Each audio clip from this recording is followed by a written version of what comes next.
Why are people scared of speaking in public? Who knows? I mean, I don't think you come out of the womb with that fear. It's a learnt fear.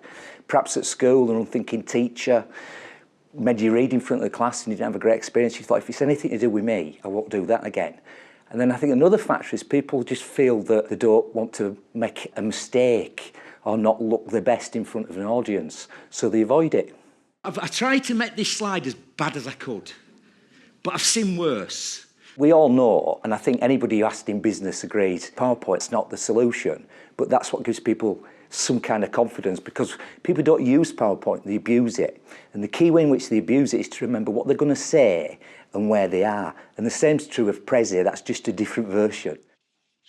Have a structure, have a really clear structure to your presentation. So you know what your beginning is, you know what your 3 key points are, and you know what the end is. So you can do it in 5 minutes or you can do it in 50. And you can be yourself. The second thing is to have a narrative or a story. It's a bit like this, actually. Blackpool Stick a Rock. You need to have something running all the way through it, right? By the way, another great way of getting people's attention is with a prop. So that's cool, we'll get rid of that. The final thing is having ways to control what I call your state or your mood. So that's often how you talk to yourself, your focus. But a bigger way of changing how I feel is your physiology. So there's a physiology for confidence. So if you learn how you breathe, how you stand, how you move when you're confident, and transfer that to your presentations, that'll help a lot. Right. And what we need to do is be in the right state. It's critical to practice, and I'd call it rehearsing. And I think there's 3 ways of doing that.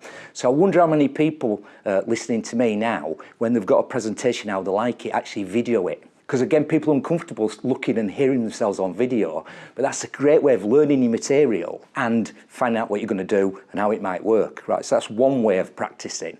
Then you want to practice in front of an audience. Michael McIntyre does not turn up at the O2 Arena in front of 10,000 people and do 90 minutes of brand new material. He tries it out in an upstairs room of a pub. So should you with some colleagues, so you get feedback. Because again, how many people rehearse in front of an audience? A friendly audience. So that's the other way you can increase your confidence.